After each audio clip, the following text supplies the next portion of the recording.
And welcome everyone to another special episode of Max Play. Today we're doing a player talk with all the people who obviously put this thing together. And obviously I'm Darth Taylor from Nerd Talk, and I'm a little bit out of my realm over here, but I'm here to basically kind of be the DM for the day and ask questions and see how things go, and it's not going to go well. So. You're mostly out of your realm when you're awake, though. So yeah, that's true. That is true. But today, basically, we're going to be talking about everything that happened in Season 1, things that are possibly going to happen in Season 2, and also a little bit of maybe some talk about the new characters that we're going to get for the next season. Maybe. But I've been working on my voice for the next one. Good one. But how about we start it off with Dave, the creator of all this. How long did it honestly take you to make all this? And I mean, like seriously, like I mean, how do you even get the time to do all this? I don't. Yeah. Well, now that the arena piece is done and like this stuff will be out of here and we're getting ready with season 2, I've been actually working on that for the past 2 months, just trying to get the story down, trying to fix some of the things that we need to make it better for this next one than what happened in the other one. We got new players like Nikki in now. Dorothy's in to help us commentate, so we'll get with those guys in a little bit. Tom's coming back to help out. We got some of the returning crew that we saw from last time. I know Mike Moons will be helping out. Kayla will still be here. Right, Logan will be still helping out, but he'll be in the background. So I'm building some of this terrain. Logan will be helping me build terrain this time instead of being a character in the game. So yeah, just a lot of work, a lot of time, man. How many hours, if you had to ballpark a number? Yeah, you're funny, man. He's like, I don't even know. Funny, man. Screw you, sir. Well, if for anybody that's ever done any work with building a DM campaign, you play a lot of D&D. Have you ever built your own campaign?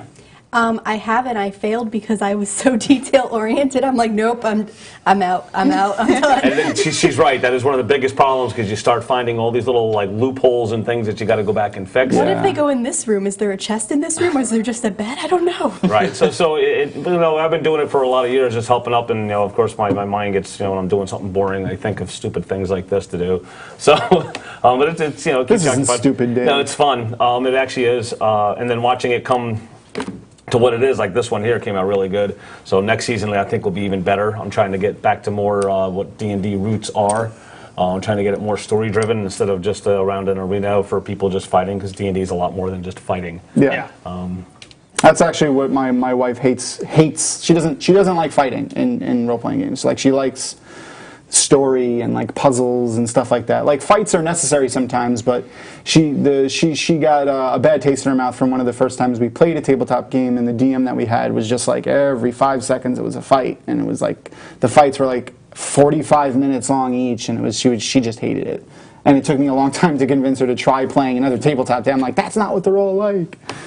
Well, I gotta say, I mean, probably one of the best parts about this show and the arena and stuff like that was like the stuff where you guys were just talking, like talking to when it was James was playing your mother, right? I mean, that was probably one of the best like just interactions I've seen, and hilarious. It was fun. I mean, and there was and stuff, that was all off the cuff too, completely. Exactly, and that's what's great about this is that, and why I enjoy actually doing this show. And obviously, I'm behind the scenes, but this show He's usually our sound guy. Yeah, usually the sound guy. It might sound all right,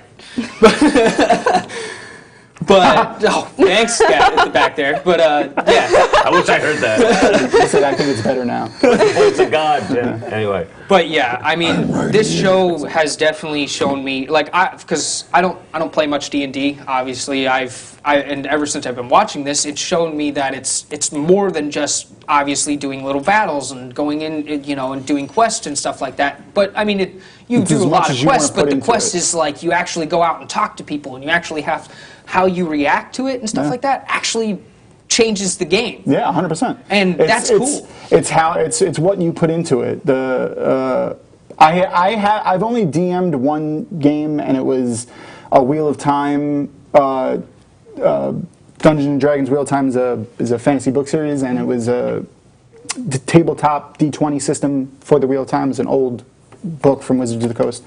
And the one thing, and I only did it for maybe 6 months, but the one thing that I would say as a DM is you never know what your players are going to do. You can plan for whatever you want, but your players are always going to throw you curveballs and always do something that you did not think of, and most of DMing is going to have to be come up with stuff on the spot. Like, just have a couple of ideas of what, of where you want the story to go, but the details, the small details are just, Well, when the die roll comes up a 1 or it comes up at 20, and you're like, now what do I do with this? Like, they need to get behind, the story continues behind that door. They need to get behind the door, but I locked it.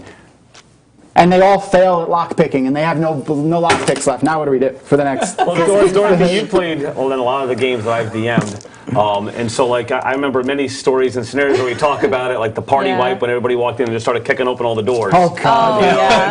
And then James was actually playing in that game, too, and he had this guy, his one character, his name was Penn, who kept always hiding behind doors. So his actions were like, I'm going to open the door, I'm going to blast my spell, and I'm going to close the door. So this guy was using doors as shields. It was very funny, and he was always to the back of the party. And what's even worse is that we were in this huge labyrinth type thing, and we were just kicking open every door, and we had like 40 creatures attacking us in the same room. I made it out alive. Just want to point that out. And I saved someone. So James was the one who was basically Leroy Jenkins. No. James was the coward, and I called him out on that. I was like, okay, if you're not going to be active in this group, get out. And then for that last encounter, he actually ditched us all. So he completely left us. Her one character that she liked a lot almost died in that because, if I recall correctly, you had something that would let you re-roll a die roll, which we kind of forgot about, but was on the character. No, it was this magic item that was given to her. We did. And so what happened was this Thanksgiving special. A Thanksgiving special with a gigantic turkey type thing and a turkey hydra. A turkey hydra. That's what it was. And you had this riddle, and you had to solve the riddle. And our group was the only one that solved the riddle. I remember that. Yeah. You had to feed it, right? Yeah. And you get a turkey feather. You get a turkey feather that makes you re-roll one die roll. So the one that I fumbled on was my daily, which was I think 66 plus I think 12 damage or something like that. Yeah, we did it. It was 4th edition? Well, yeah, it was 4th edition, and she had to go, when like I said, everybody was opening up all the doors, she ran up and saw the main boss, and she's like, I'm just going to cut this head off right here. And she went storming up there, and she was ready to hand this guy everything. So she goes, she cranks up everything she can, gets all of her power working, and fumbles. And she's like, no! And then we used to use a flip card to find out what the result of the fumble was. So the result of this one was, deal yourself double damage. So she charged up all this damage and hit herself with it and killed her character. Her character was dead. I was down. I was not dead. But no, you weren't dead. You weren't making death saves yet. So you would have been dead because you were in a room with you and the boss. Yeah. So would have got coup de grace. Right. She decided to use the feather, obviously, and re-roll that. And what's even better is that nobody in my party actually knew that I used it. Nope. It was kind of like just like a secret thing because I already knew that they were going to die. They were already dead. They were already dead. Except for James. So we actually redid it at the end of the night, and we brought my character back, and everybody else made new characters, and we all met up again, and I started yelling at James's character for being a coward. And your goblin survived. And my goblin survived. Alex's character. I have a pet goblin, and I love him. So did we. We kept him in what is it, the bottomless bag or whatever? No, this is a different story with this goblin. Did you actually like your goblin pet? Oh, yeah. It started off, the goblin was this NPC goblin that you can either fight it or free it. So they ended up freeing it, and then the rest of the party's being mean to it because, well, it's a goblin. So they're like, kicking it down a hole, throwing it into the door rooms first, and she's getting upset, like stop treating this thing this way. So we started making my character was awful good, and Spew. Splug. No, but from Harry Potter, Spew. Kinda, yeah. Think of it that way. Yeah. So she ended up. We made some die rolls and all that. So this character this goblin started liking her and started wanting to be, like, what can I do to help you type things. That actually happened in one of the games I was playing. We found we had an NPC that was a little mushroom creature, and everybody's like, "Oh, can I eat it?" I'm like, "No, this is my friend. What are you talking about? You can't eat my friend." And then we found some of his other kind, and they're like, "Oh, it's cucumber. We can have salad." I'm like, "No, that's my friend too." So. He said that we were going to do a season 1 recap. Do you want to? Sure. Do you think you can? Sure. You think you could do that in a few minutes? Oh man, there was a lot that went on in Just season one. just an overall story, I guess, of what's going to carry over to season Well, what 2. we wanted to do in season 1 isn't what the end result was. And I'm not saying that it's a good or a bad thing. I mean, it just you Player roles. Right. A lot of it was the die rolls. A lot of it was just all different things because they're putting it in front of a 2-hour window, making sure everything gets done with an episode is not easy. You've played D&D. You know scenarios sometimes take half an hour, sometimes 4 hours. So how do you get it within Like, 2? okay, it's almost midnight now. We need to go. But that's the thing, you guys. That's what makes you guys so good at what you do. Is you were able to condense most of this down into 2 hours. Now, some of it, it was just like last 10 minutes. It's like, okay, let's get here to here. But at the same time, it never really dipped in quality. It always seemed to be like you guys were still into the story. It didn't really seem like you ever really rushed to me. Well, James is great for that. James is fantastic for like ad lib and just doing stuff off the cuff. He's amazing at that. Like I can't. I'm not as good as he is at that. Yeah, I had a lot of fun playing off of him. He's really good with that.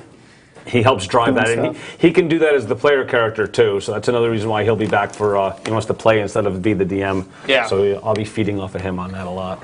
I mean, and there were many moments, obviously, where people weren't too happy with the DM. I mean, course not. but I mean, You mean when he tried to murder me and Logan? Kayla. I mean, he basically murdered. Oh no, I didn't murder Tank, but I mean, Tank wasn't happy. Let's just go with that. No. But No one's happy when they die, except for me, because it took a god to kill Magdathera. That is true. I mean, but Magdathera also was kicking people off the towers and killed. Like she was. Oh well, honey, I'm just gonna kill you anyway. Like, That was really good. That was pretty good. so I mean, it's just that's what's great about it. Is like even though like you were supposed to be team members or somewhat. Yeah. You could choose, like, and you could be like, well, let's just screw these guys. I'm just going to kick you off the tower and take it for myself. Like, I mean, that's what makes this whole thing just. I mean, makes me want to play D&D. I mean, holy crap! That's the goal, is to show people. It's a lot of fun.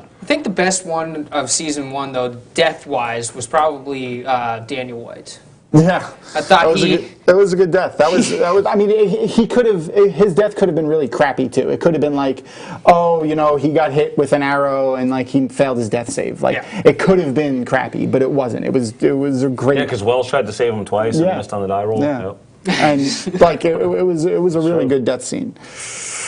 And I mean, we had multiple characters. There was, I mean, who's the character that was only on for like 2 episodes? He ended up dying like really early on. Regis von Pelt? Yes. No, Patrick's I character. felt so bad for Regis von Pelt, because he seemed like he was so ready and so eager, and then all of a sudden everyone's just like, I'm just going to screw you over, guy. Like, sorry. Like, and mostly in D&D, I don't like to do that, because like when you're in a group, like when you're playing in a campaign in a group, you're supposed to be a party. Like the best description of this that I can use that most people have seen is The Lord of the Rings. Yeah. So you have the Fellowship of the Ring. You have a dwarf and an elf who hate each other, but they still work together with no problem. Yeah. You had very little group player versus player in that group. Like if you were to break it into like as if it was a D&D campaign instead of Lord of the Rings. You could still have you could have an evil aligned character and still be group oriented. You just have to make it like the easy route to go is to screw over your group members. Like that's the easiest thing to do in the world. But to make your character be a complex character in the terms of being evil or lawful evil, or the only one that would be really impossible almost to do is a chaotic evil character with anything but other chaotic evil characters.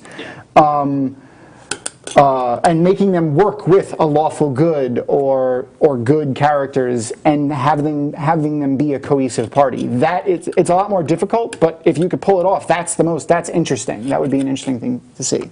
So, Dave, what would be, out of season 1, your probably your favorite episode or your favorite part of season 1? Oh God, there was a lot.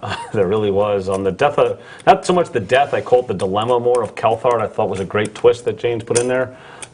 We knew we were going to bring the hag in as his benefactor for his power. We weren't sure of the direction it was going to travel, and the way that it did just turned out pretty cool. It was sad to see that character go. Yeah. Outside of that, the twist with blowing up Wells' daughter, our fake daughter, I told him, me and Tom both told him after the show, that the biggest mistake he made was actually letting Mike know that that was not really his daughter. Yeah. If he had just left him thinking that, That would have been great. it would have been better. That would have been so much But it's still better. good nonetheless. It was Yeah, just, it was the still whole good. moment, like even in the studio and from people that watch it and people that have come to the store and said and told me about it, everybody was like, "Oh my God, like that You was blew a amazing." kid up. He blew a kid up. You blew a kid up. He And then literally blew a kid described up. in detail on how there were bits of child bone embedded in your skin. Right. Stuff.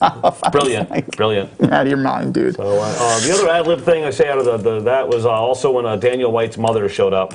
that's Played what by it my was. wife, because that was totally ad lib. She was just sitting on the side watching while Logan was playing, and somebody said something, and so they spun the camera Oh over yeah, that was to the us real fastest I quick. ever see you run. Well, I wasn't ready for any of that, and so He was sitting next to her. I was sitting right next to her. I just see the camera go whoop, And then he was I was like, like, "See ya." So Janice was on the spot, and so then she just picked it right up and ran with it. With the It was lisp and awesome. The lisp everything, was yeah, it was awesome. great. And James was like, that's all I could do on the stage. I was like, Yeah, he was not. Awesome. He was not ready "Good, for the good awesomeness. stuff, good stuff." I liked when Moons sung that song. Oh, As the bard. I pretty was good. totally blown away on like how good that actually was. So was his daughter. Like it sounded like a song. Did anybody else hear him? But, When you said he was blown away, I said, "So was his daughter." because it's true. Anyway. how about you guys? I mean, were you watching before you obviously came on as a commentator, or were you kind of just... I was not watching because I have schoolwork, and that's more important to me at the moment. Good answer. So- High school. High school. Good answer. Good As you, answer. from what you've seen, I mean, what would necessarily be one of your favorite spots? And I mean, Oh man. She watched a couple early on episodes when she didn't have as much of a workload, and then she would periodically watch it and let us know, give us feedback. She gave me some very good feedback. I remember the first couple of episodes. I'm like, hey, what about this? And then you're like, oh, we already thought about that. I'm like, oh, okay. Never mind then. Yep. I've had a lot of customers in the store that watch it would say to me, "Hey, have you guys thought about this, or do this, or is this an idea, or what's going to happen here?" And I thought that was great to see community involvement in it as well. Yeah, that's what you want. So. I mean, and also it could be like Bill, where you have a night where you just fail and fail and Yeah. fail and fail and fail, and then finally when he does get it, he's like, I'm just going to cut this guy's head off. I'm Yep. done. Well, Tank kind of had that starting last week. Yeah. Oh man, that was funny. I thought Tank was That done. was because Moxie was upset with him. Yeah, that's true. And Poor Moxu Tank. did make an appearance He in the did. last He episode, did. which was pretty interesting. I mean, it could have been anyone who is Moxu. I have mean, no idea. Who knows Who would do that? Who that could have been. Crazy. Wow. So yeah, season 1 I think overall went very well. We learned a lot. So hopefully that's what's going to fix some of that in season 2. Any story tidbits for season 2? Yeah, basically the idea is, like I said, I think a couple episodes ago, we're going to basically move it over to an island. The idea is that the city of Nathias here, they have kind of a strict martial law, if you will. And what was the city of Nathias relationship for season 1? The city of that's where the arena is Yeah. in Nathias. So what's going to happen is the island is where they get all the beasts that go into the arena. So there was like the Shahaguin, the fight that killed Daniel White. There was the ogres, which is the fight that killed Murthos Rough-Knight. Yep. I'm seeing a theme here. No. Anyway, these beasts that they get from the island is what they transport over here, along with other artifacts and things they found on this basically uncharted land. And with that storyline. So we're going to be going to the island, like getting those beasts or Kind of, sort of. artifacts Well, or- they're not or only that, but exploring it or there's whatever. a gentleman by the name of Trayton Storm who has funded an expedition basically onto this island to help find artifacts, help find beasts, and help colonize this place. Because obviously, since the city of Nathias is so structured and they're at war constantly with just about everybody, and there's the Spartans, which is where Tank's people, which are basically tieflings or devil spawn or whatever we wish to call them as. They're not really at war, but they're more like a pirate type race. This is kind of a neutral ground for both. So we'll be seeing more of peaceful settlement. I'll put that in quotes. As far as you won't have to fight against the city so much as you'll have to fight against the things. The environment. The environment. It's going to be more player versus environment. I'm looking for that. I'm looking for more role play, which is why we got different people into it. Kind of try to get more character background, like we talk about what we want to do in the next first episode. Hopefully more teamwork. Speaking of character background, did we even introduce Nikki at all? No, we'll do that right now. This is Nikki Yeager, and Nikki will be playing one of our new characters. If you wanted to run with that, go right ahead. I'm going to play Lola. She's a halfling druid, and she was a hermit who just shied away from all of humanity because she hated the regular town where the arena is. She didn't understand why the arena was going about. But when she found out about the expedition, she's like, oh hell yeah, let me go on that one. She can get away from all the horrible people here, go meet some new creatures, see new plants, get in on all that fun, and hopefully get out of her shell a little bit more. All right. Excellent. And then we're going to have you're going to be back. Oh, yeah, right. Let's start talking characters. Let's go. Yeah, exactly. So my character's name is going to be, for some people that know Harry Potter, they might be able to spot the name. His name is Lilderoy Gockhart. Really? Yes. Really? I approve. If you know anything about Harry Potter or that character, you'll be able to know somewhat about my character. Other than That's that, hilarious. he is going to be signing up as the archaeologist for the mission, the master archaeologist. He's world-renowned, really, the best archaeologist in the whole world.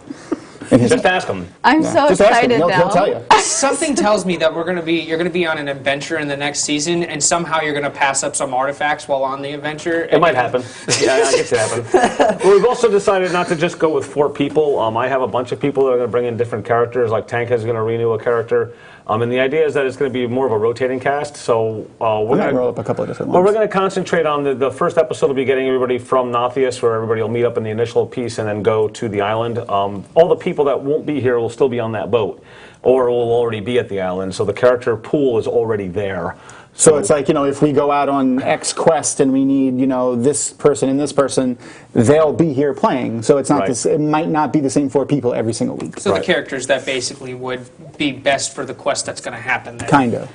So I mean that'd be interesting. I mean that's You can also really get some cool. new blood, out there. That's the idea. Yeah. You guys are obviously making a new set for this. Yeah, this piece will be gone. There's going to be another flat piece that's kind of like the base arena, but it's not as intricate. It's just basically gridded out with stonework, and that'll be for if there's any ruins or things like that. I'm going to do a shameless plug real And then quick. go ahead. Speaking of this being gone, it's going to be at the Gamers Guild over on 54, and we're going to be running He's right, shameless plug. arena events to get a champion of the arena, and there'll be a special prize for the champion of the arena. More details on that will be coming. Yeah, soon. definitely stop in the store for more details too, and we'll definitely hook you up with that. There's also going to be another board that we swap out with the sides of the gridded one. It's just going to be flat green. I'm still going to grid that one as well, just so we have the mapping. The idea is that you're going to be a lot of outdoors. You're going to be a lot of in a jungle. So some thick foliage, some light foliage. So you don't know what you're going to see when you start exploring around. I got another gentleman named Rick. Rick is helping us build some of the. Oh, is he Hoffman? Yeah, Rick Hoffman. Oh man, this guy is awesome. Rick, great guy. He's come up with a couple ideas for building different terrain for outdoors. Yeah, the So way he does it is so cool too. He basically just gets junk. Yes, Like, a he'll be MacGyver. at He work. MacGyvers it. That's awesome. Yeah, he'll be at work and he'll see a piece of foam. It'll just be a piece of foam from a packing thing, and he'll be like, "This looks like a wagon," and then it'll be a wagon the next day. It'll look like a legit wagon. That's awesome. That's what he does. It's it's He got cracks me toothpicks up because and he it's shows me painted with this, and the before and after type stuff.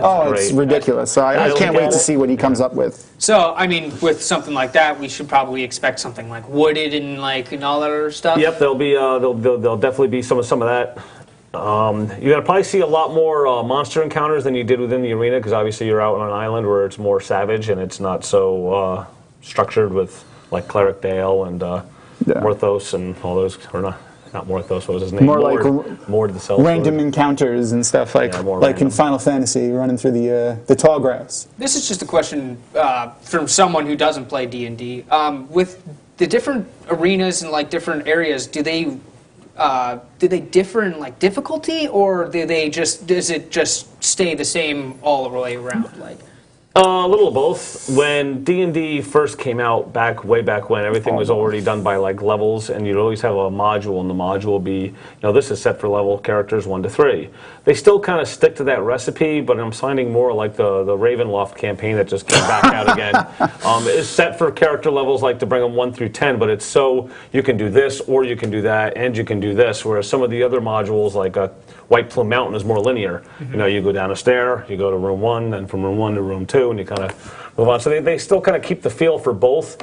I think D&D's matured more to be of a story-driven game, which I think is the better idea. It makes it more fun, makes it more memorable. I have more memories of playing this game than I do of watching TV shows that stick, or just funny moments, people laughing, having a good time. 100%. And there's nothing. It's more unpredictable. It's not on a TV screen where you see it, but it's just as good and as adventuresome as a movie that I've seen. Or since we're not all drinking beer right now. I think, right, sometimes I've done that. I think also what you were asking, like if you're in a jungle or if you're in a city, like, is it harder for your player characters? Sometimes. I mean, like if you were in the underworld or if you were in the forest, well, it might be a little. It depends on what your character's equipped for. Like, and what your GM made. Well, she's a druid, so druids are going to be better for an outdoor type-based environment. Exactly. So would she work in a city? Sure, she could do things in a city, but she's going to probably be able to have more resources to do things with outdoors. Yeah. And in the city, I'm going to have more people interaction issues than I will with the animals out in the forest. So That's right. It'll be harder for me in the city than it would be out in the forest. And that has nothing to do with the level of the character. That's just more of the character type and the way the character was designed. And Liddy is just that's what he likes to be called by his friends, Liddy. He can function anywhere. He's a jack of all trades, mainly an archaeologist, but. And then you have classes like a bard or something that would be better in a city type setting because they're used to performing and things like that and being in front of crowds. Well, what's the name of your new character? Did you say Lilderoy Gockhart. Lilderoy Gockhart. I asked that. I'm sorry. It's all right. Don't mind. It's all right. It's okay. Then James Hollingsworth will be kind of revisiting a character, Razor Law. I say revisiting because he played him before in a different campaign at the store. We were still up in the mall at the time, and oh my God, you want to talk a laugh? Oh man! He did some of the voices during some of the shows. He'd be like, "Razor Law." Yeah, hold on. You're in for a long as long as it's not any European accents, we'll be fine. So he's always done that though. He's always put himself committed to his characters and for what James likes to do. This is the D&D is a great outlet for him. That's He's awesome. just so good at it. Razor Law is a hunter. Obviously we know which area he's going to work with. So he's going to be, these people got to get food and they got to get their resource or their income, and part of it's capturing live game. Live game. Do you remember Jurassic Park, the first Jurassic Park? Yeah, of course. Roland, the Australian Velociraptor. That's kind of like what his character is. Okay, so like he's going to get eaten an animal expert, slash hunter slash. So he's going to die, and he's like, clever girl. No, in the first campaign with James' character, I was actually in that, and I did play a bard, and my bard was more like the gothic type, and I hated his character. I hated it so much. That's my character on Wednesday. There's a theme here. Like my character, it's not just James. It's just the way that his it's character. It's not just James. It's everything about him. Yeah, no. It's the way his character. It's the way his character was made. Just a little bit. no. I'm Comes kidding. from a place of love. He got along with his other character, Penn. Even Oh though yeah, you I were got mad at him for the one game, but Razor Law, like I played like the character that was intolerant of him, and I actually wrote a song about one of the character before him who was an idiot, and he was this big, beefy. He was a Goliath. Yeah. That was getting possessed by a spirit of an ogre king. So when we found this out, we decided to, because there was a goblin that he kept in his backpack. Okay, so James had this character, and the character was a Goliath, obviously, and the Goliath was getting possessed by the Ogre King. So the Ogre King, nobody knew this, but he had this little goblin called Smirks that would cast spells. Smirks was like the head cleric, it turns out, for this Ogre King. So he hit him in his backpack. Right, he hit him. So it turns out Smirks made the move and took the stone that we were after. So when Smirks took the stone, that's when we realized what was going on, and Dryden, I think was his name, or I think it was Dryden. Yeah, it was. He was talking to himself, and he was talking like, an idiot, like, me, Dryden, you go kill.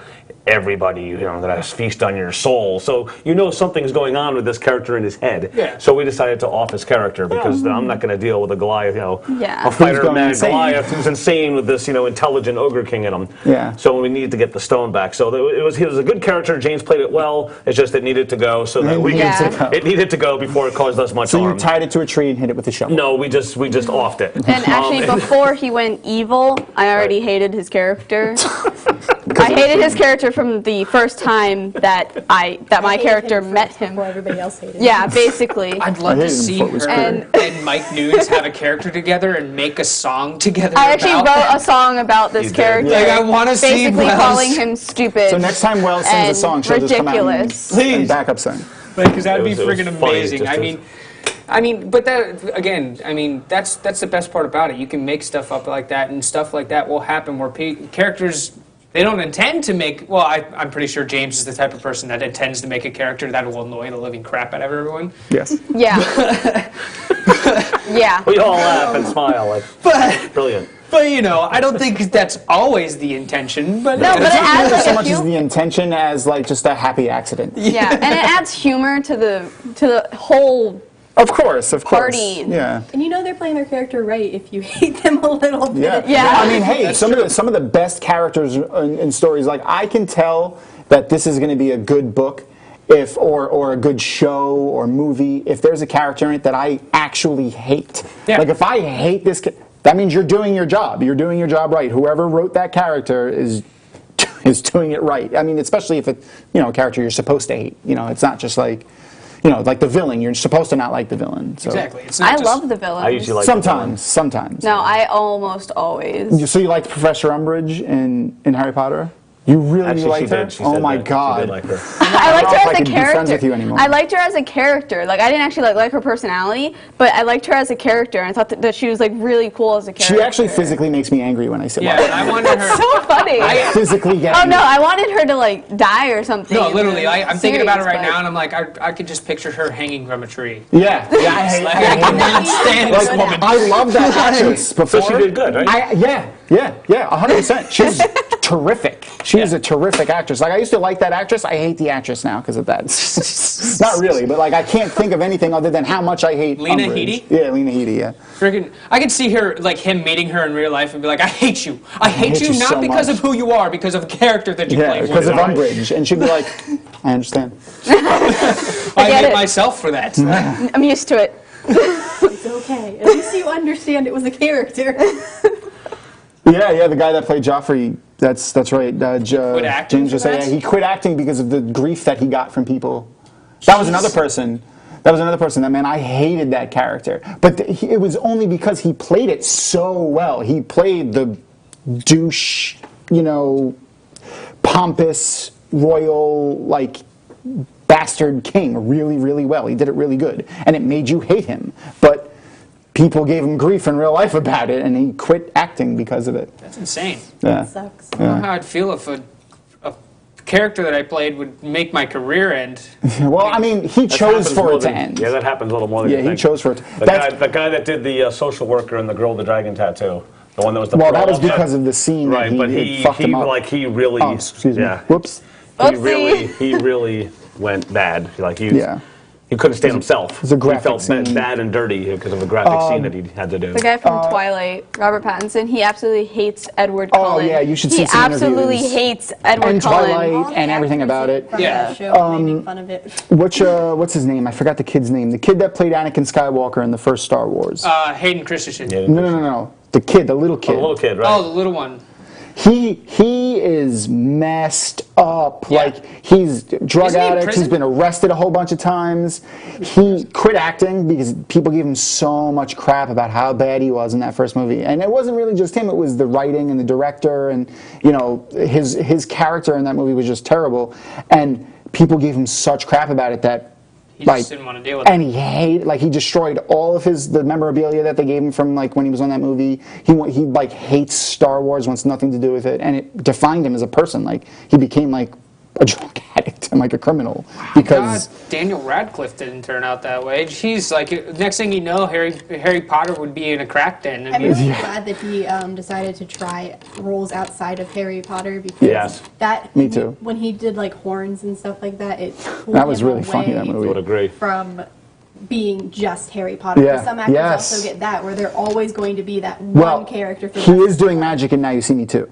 Oh my goodness, that makes me so happy. And I hope they make a quip to freaking. They better. Harry They Potter. have to. They have to. They'd be They like, have to. Just like I hope, like Woody Woody Harrelson would be like, "Where's your wand?" Or it's Like, either that, you know how Havada Kedavra kind of obviously Yeah. goes off of Abracadabra. I hope Woody Harrelson just goes Abracadabra and just like and it's just like. That'd be great. I Good love stuff. Woody Harrelson. Man. I love that guy. So yeah, this is That is true. Deadpool did not recognize Stan Lee, which was weird. I hope you'd just be like, ha. Dad. I like that fan theory that Stan Lee is an actual Marvel character. At this point, I would accept it. He's God. No, he's the Watcher. Oh, the Watcher. They made him his own pop figure, That's what they say. I don't know the and that makes validity me of this. happy. All right, before this episode good, turns into an episode of Nerd Talk. Yes. Well, it's part of the deal. We're trying to mix them both. But yeah, I mean, all I can say is the amount of work you guys put into the arena and not only the next season and everything like that. Obviously, the man over here who has done most of it, and Kayla obviously Kayla did helped a lot with of Did a this. lot of painting. painting. And Logan and everyone who's been a part of the show has basically helped out with at least some part of this. Yeah.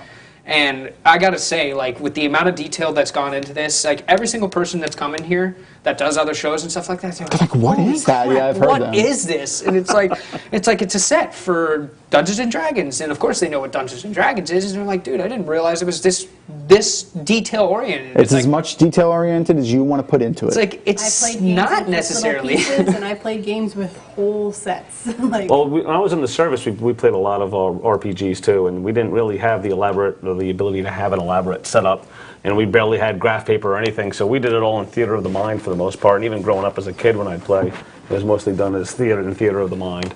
The graph paper, when you look at D&D and its history, Chainmail was one of the first things, and it was actually a miniature representation game, so it kind of has its roots set with miniature gaming style. I think the miniatures definitely add a whole different level when you're playing it mechanically, and it adds a mixture of the role-playing part, like we talked as the characters, where you're playing that character, to a strategy game where you're looking at positioning and how far is it going to help to move this guy to get an attack on the back or throw him off the tower, and use the environment as your advantage or disadvantage depending on what you're doing. can Yeah. I move around and give this guy advantage so he can get a better... Where's my line of sight, right? Yeah, like What- I have to, like this move gives me a thing if I'm within 10 feet of somebody, so I have to make sure. It's like Tank when he tried to use that jump spell and jump over the wall. And he didn't know that there Jumped was right the into the invisible ceiling. He didn't know that was there. Oh, I love that. I had known about the invisible ceiling because we play tested it a couple weeks before, and I was just, when he said he was going to jump, I was like, And that goes back to what you were saying, like when you create your own thing, there's a lot of detail. And so when I was building this thing and I was looking at the detail on it, I'm like, people are going to climb right over these walls, so how do we stop that? And still keep it so that people in an arena can look into it. I was like, oh, well, that's easy. Magic. We'll just do it with magic, right? Magic solves everything. Well, the original guy, Brian Nash, I've never played in his actual arena, and give Brian a great shout out. This was an amazing idea.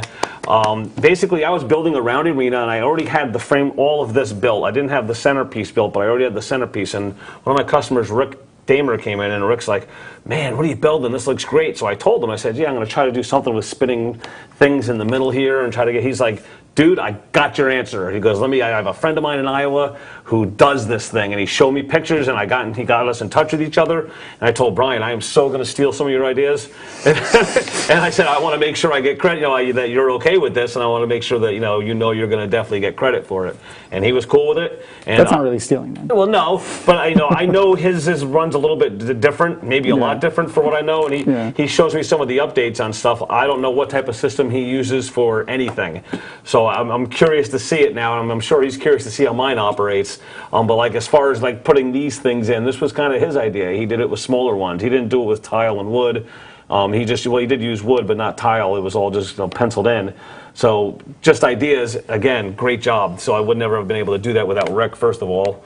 or not to this level. It would have been, who knows what it would look like. I'm sure I would have come up with something. And including, you guys brought this to JordanCon in Atlanta to show it off. How did that actually get received? It was great. People loved it. Brandon Sanderson, who's he's a pretty big author. He's the one that finished The Wheel of Time. That's why he goes to JordanCon a lot. He loved it. Like I do guest services at the convention, and I had to take him to and from the airport. And when we were going back, he mentioned it, and he said that it was really cool. And That's really awesome. yeah, and we also did a 5th edition conversion to a Wheel of Time game. I talked about that too. I told him some of the ideas that we had for it, and he said it sounded cool because he's a nerd too. So he's played D&D. So when I was telling him like some of the mechanics that we were using for some of the, magic system in the Wheel of Time, he was like, "Oh, that's really interesting," and it was cool. So, But this, forget about it. People loved it. We had 4 people play it. Someone played Daniel White. Yeah, we had 4. Actually, they played. We used our characters. it's awesome. And the one guy, like, I gave him a little bit of a background of Daniel White talking with the lisp and using the abacus, and this guy was amazing. He had the whole room Right into it. looking at what he was doing because it's Daniel White, and I'm Yeah. hysterical. I came in. I didn't play it, but I came in and I heard him talking, and I was like, "He's Daniel White." And one of the other guys that was there, Kenny, he was like, "Yep, he's playing Daniel White." And he was doing the lisp and everything. It was great. It was her first time even playing D&D, and you could see she's kind of like very shy, and she's just kind of watching and listening what's going on. By the end of like the 4th round, she's like, "Give me those dice! Like I'm going to go shoot this guy." And awesome. She Wasn't she the one that won? She ended up being up top with Kelthar. Oh, and he she's put the her one to that was sleep. throwing Kelthar Right, off. Okay. Yeah, it was awesome. Great game. That was Great cool. people. I met some really good guys. The guy playing Ragus did good. The guy doing Kelthar was like up on top of the walls, like trying to get the crowd going. That's so awesome. it was really awesome. Yeah, they had a great time. The people had a great time, and they were talking a lot about it. The attendees. The only mistake, I guess, if you want to call it, that we did at JordanCon was we ran it too late. We were going to do it on a Sunday, and everybody was. This is the last day of the con. It was the last day of the con. Now knowing that, I'd rather run this on a Saturday when it's a lot busier, and I think people would appreciate it better. Yeah. Well, next year I think we're going to do multiple days and have like a champion of the arena by the each end of the day. con. Awesome. It's gonna be me. Last time I heard, actually, me and James were actually talking about this. Apparently, they were making Game of Thrones for D&D. You can do now Game of Thrones like an adventure. Okay. And they've set it up, all the work with D&D, with the D&D tactics and stuff like that, Nice. and all the stuff. So that like goes in it. it's probably like a module just set Sure. in Yeah, Westeros. and Westeros, which is like, I mean, for all nerds, I mean, that's Yeah. like, holy Well, crap. they open sourced D&D essentially, Wizards of the Coast. Mm-hmm. So it's, if to put it in terms that you'll get is it's like taking the Unreal Engine Yeah. and just letting whoever they want use it in any game they want. Interesting. So basically, they took D&D 5th edition, the mechanics of it, and said it's open source, so you could just take it and all you have to do is retheme it, and you could use it for whatever. Make an you want. arena. That's cool. Make Game of Thrones. Yeah, That would be- the I mean- Wheel of Time. The Wheel of Time. Yeah, so. and it technically won't be D&D, right? Like, obviously. if Well, it's not- you're using the math from their because they've play tested and balanced their classes and Yeah. the systems and the spells. So all you're doing is renaming everything essentially, and just using all the stuff. using their math. That's cool. And their tables and stuff like that. I mean, you could still come up with whatever you want. You can make your own stuff up. It's just easier when you have all of this source information to pull So you from. can do this with like Lord of the Rings Anything. and all Anything. that fun stuff. Anything. Anything. You You know, could the do one it guy, with actually, Bill Noble was doing a postmodern D&D style, doing with D&D type stats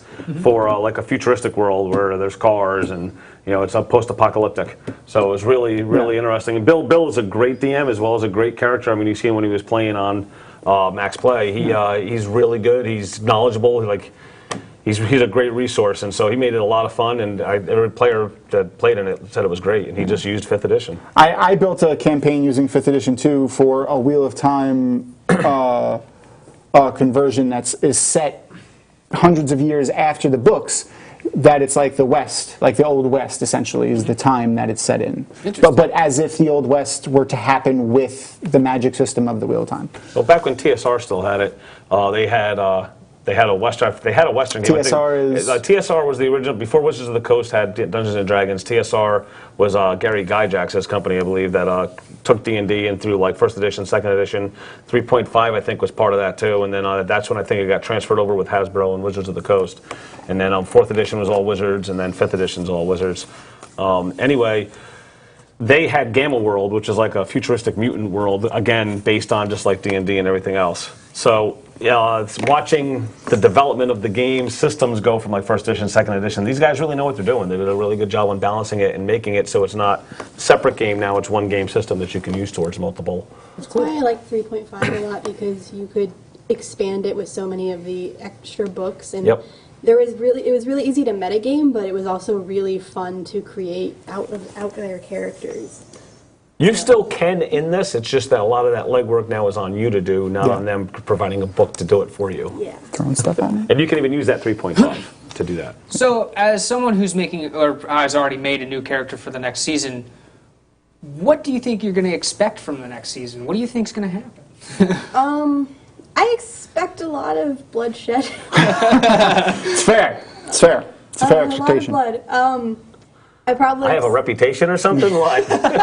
No, that's Noah. That's Noah.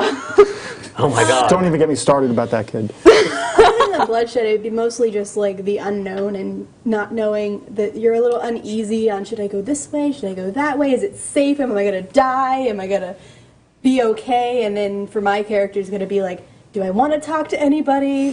What's your flaw? Did you make that yet? My flaw was, I think it was that she didn't like talking to people. Okay, fair. Well, there you go. There's that. Same. She's a hermit, so she always has shunned away from society, so I'm trying to think of a reason for her to actually want to break out of her shell a little bit. Maybe that's the only way she can stay on the island, is if she actually... Well, she still needs people. Like, how is she going to get to said island? You know, this island is a 60 days by boat travel from And then she any major realizes port. she can't survive without the assistance of everybody else there. So she's like, damn it, animals can't provide Yeah, I've had to food for basically me. create 60 Well, actually, NPCs. Technically, they can.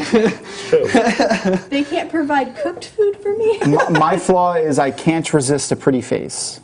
That's the one that I got. I don't remember what mine was off the top of my Oh, head. God. Yeah. See, right where this is going off And the tracks. one of my personality trait is I have a joke for every occasion, especially occasions where humor is inappropriate.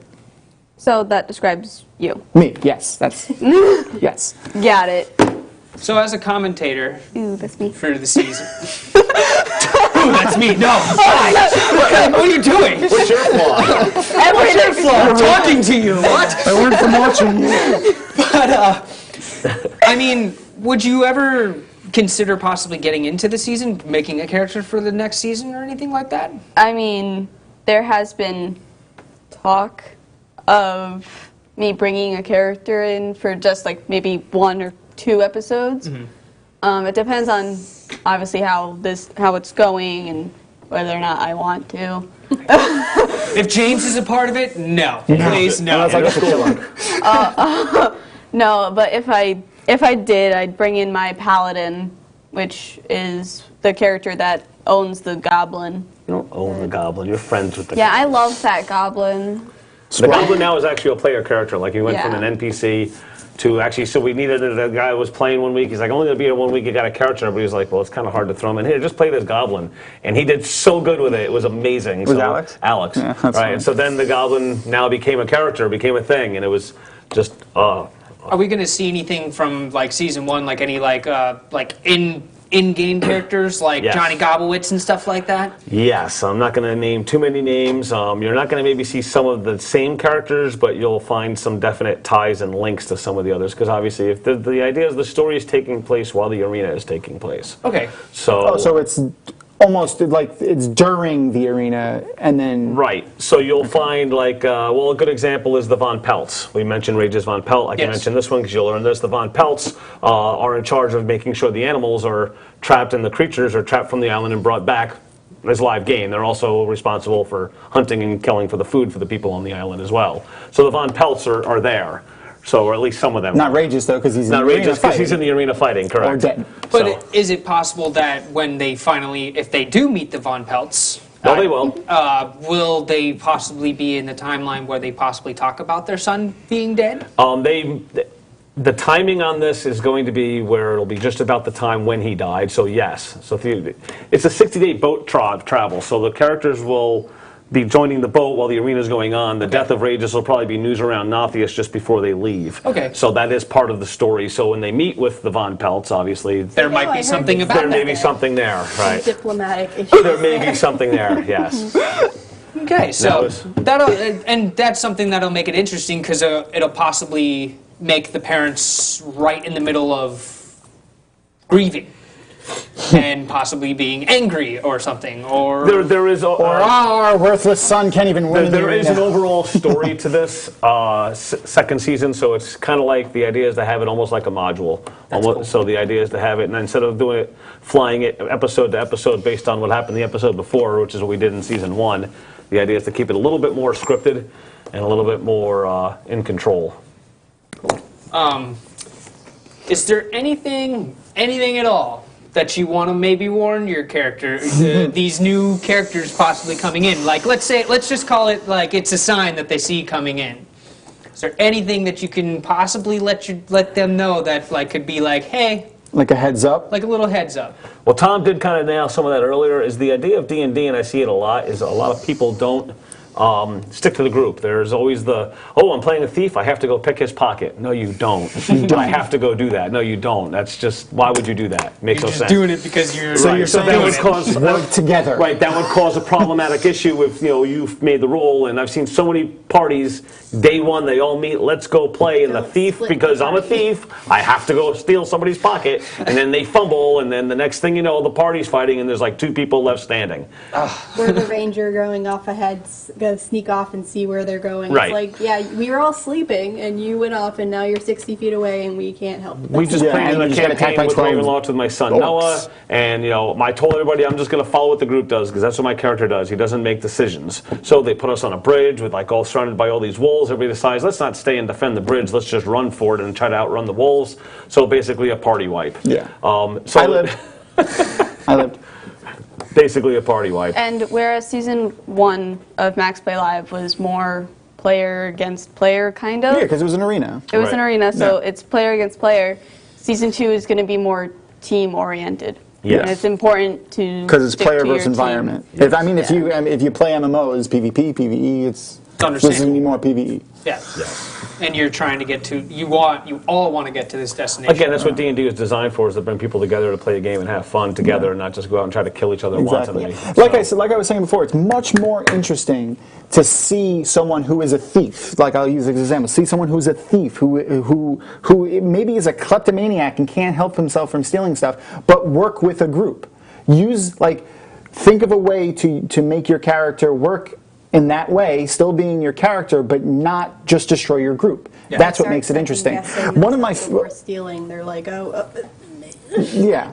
no. Like maybe you might not like them stealing from that guy over there, but he's not trying to steal from you. So maybe you'll have not an altercation like a fight, but you'll be like, hey, you shouldn't do that. And then that's role playing. Right He's there. got the keys to the cage. Why don't you go pick his pocket? Yeah, but now you're encouraging the stealing. But if you pick my pocket, I'm going to have to slit your throat. One of the greatest, one of my favorite examples when you to convert it to D&D is if you've ever seen the movie Serenity. Yes. So the character. I don't know. I'm going to butcher his name. It's like Chitwell Wadjafor. Chiata Agiofor. Yeah, I couldn't even say that. I butcher his name every time I try to say it. Thank you. Yeah, he's going to be in Doctor Strange. He plays like a spy, like an agent. He is a lawful evil character. If we had to assign a D&D alignment to him, he would be lawful evil. He's working for a lawful good system. Yeah. And he's lawful evil. And he's working with good and chaotic good people in the government and in the military, and he is an evil character. He murders children, but He has his own agenda. but he's doing it in service of this good government per se, And it's Let's just say killing kids. But I don't know if that's good. but that's what I'm You saying. Like, obviously haven't lived. he makes it, and obviously James we're is not fine in with that. it. Yeah, I was about to say, Yeah. we're not in The our thing is, last campaign. Those kids haven't lived. But he okay? makes it work with like the writing of that story makes it work with the story itself. So like it's still plausible and it makes sense and it doesn't seem completely weird that he's working with them, being how evil he is. And that's what made that character interesting, and that's what made the story interesting, and that's what makes playing in a group interesting. So if you have someone who's evil or a thief or whatever, but working it with the group. That's like Magdathera's thing when, like you said, I was killing people on top of the tower. She's a gladiator. Her background was entertainer. She was a gladiator. We're in the arena. Like, we have to, like, that's our job. Like, we know going into it, like, they sent us in there to fight. Our job is to fight. The only thing is one of her bonds was she would do anything for her troop. And I identified that with a couple of dice rolls that I identified Wells as Because he a was member the of my longest troop, with because you. we had been with him for the longest. So what I literally did was I put it at a DC count, a dice count, and if I rolled a 10 or above, I wasn't going to kill them, and if I rolled a 10 or below, I was going to kill them. I did Noons with advantage because I've known him longer, and the other guys I did with disadvantage because I've only known them for a little while. And Obviously. I killed the two of them, and Yeah, you I didn't did. kill Wells. Hashtag Magwells. You freaking Spartan kicked Josh I off did. off the thing and Twice. Twice. Just Once was He didn't have enough. Yeah. He was just like, I'm coming back up for another one, guy. And he was such a peaceful I gave him monk. 2 rolls. I rolled again for him, and I still... In both times, he just floated down. He was just like, oh, okay. Yeah, it was fun. But I mean, that's what makes, again, this whole entire series and this whole game like just freaking awesome, because crazy stuff like that can happen. Yep. Due to how your character is rolled, I've you might kill one-shot a someone. dragon before. You one-shotted a dragon or I've something? one-shot a dragon. I once dealt, 75 points of damage. I think it was, what level was Like I? 3 or 4. 3 or 4. Which is Jesus. Which is really a lot of hard damage for at a lower Yeah. level like that. Yeah. Yeah. What's the highest level everyone's gotten to? I've maxed it and seen it all. I mean, I usually DM 9 times out of 10 just because I've been doing it for so long, and I've seen everything. So it's not highest level everything, character but I've seen a lot. was on the show at level 6. That's the highest level I've ever been in D&D. Really? Yeah, it's the highest level I've ever been. 3.5 was 14, I think. Mine was 6, and then we Yep. just kind of like stopped playing because the new edition came out, and I didn't. Yeah, that seems to be Learn how to the play it. common thing with 5th edition, at least, is we will do a new campaign. So then we get to like 6 or 7, and then we're like, we're gonna start over. And it's like, oh, okay, cool. I want to But I like start a the new campaign at like level 3 or 4. To be honest with you, I actually find more fun in the lower levels than the higher levels. It's fun to try to get to those higher levels, Yeah. but once you start getting there, it's not that it's not more fun. It's that it's harder now to find the things that can beat you because now Yeah. you're getting so powerful. I mean, Yeah. I know a lot of people that can do that. Don't get me wrong. It's just that a lot of people can't. Level 3 for pretty much every class in 5th edition is where your class starts to get some not They get even a little beef, yeah. Not even beefy. It just gives them A little something. An edge. like customization. Okay. That's where you choose. Like if you're a ranger, that's where you choose your archetype. Yeah. If Right. you're a wizard, that's where you choose your School of a magic. sorcerer. Yeah, that's where you choose your gem. If you're a thief or a thief or an assassin, so that's where you pick your specialization as a character. So level 3 is a really cool Plateau. plateau to get as a character. I would like to see more campaigns start at like level 3. So before we end the show, because we've got 2 minutes, for you, how long do you think you're going to make it through this entire encounter with your character? Oh man, Wilderoy, he's the man. Like if you just ask him, like he'll tell you. He's got an answer for everything. You got a voice for him? Well, it's pretty much the voice is Gilderoy Lockhart from Harry Potter. Okay. He talks very hoity-toity, and it's very. Oh yes, it's just great, guys. It's gonna be wonderful. How Don't about you? worry about it. I don't do voices, so this is her voice. And I will offer my services to do voices of any NPCs that you'd like to do. But I'm hoping that she survives for a while. She'll probably try to stay away from super big amounts of danger, but yeah. Think she'll at least do a pretty good job? Like she'll make it at least at least 3/4 of the way without people's help. I mean, you don't need people's help for most of the time. You don't need it at the end. She's a healer. A utility healer. Druids have healing spells, so she could keep herself alive at the very least. That is if true. worse came to Like- worse. Or make other people Realize want to I'll keep be her alive because she's keeping them alive. You might want to keep her alive so she can help you. Well, Exactly. once I hit level 2, I can turn into a bear. So Exactly. Dude, There's if that. I ever make something, I'm going to be a druid because I want You to be could a turn bear. into I almost want any to have a druid animal. and name him Will Ferrell. Ah! Feral? And every animal he changed into would be a He's so different like funny. play, like Ron Burgundy. Oh man. I stopped that idea. It was kind of silly, but And it's funny. Eh? why That's would pretty you good, ever right? stop that? Hey, Thank you for stopping it. No. I need to continue Bring with this that. back. don't I? Bring this back. need You to do, continue you do, that. because that's pretty funny. Bring this Anyway, back. But all right, that's pretty much all we've got for today. We had a very awesome time doing season 1 for the arena and everything it's like good. that. It was fun. It was funny, and it was heartbreaking at times. And it couldn't be beaten, to be honest, other than by maybe season 2, which is going to be even more heartbreak and more crying and more killing. the and dice more determine blood. the fate, man. I'm just telling the story. But with I'm not Dave out to kill being the anybody. DM, you are going to be the DM. correct? Most likely, I'm gonna be doing most of it. I'm gonna see if Noons was talking about maybe seeing if he wants to help out That's or do some of Wells. it too. Well, that was Wells, Mike Noons. So if he's still interested, he may do some of it too. So we'll see. But if not, most likely it'll be me. With Dave being the DM, good luck to every character who's going to be out there. But this is the end of obviously season 1, and we are going to be on season 2 next week. I think next week. And I guarantee you, it's probably going to be even better than the arena. It's going to be so much fun, and we all can't wait to show it to you guys. Come back next week. We'll see you next time.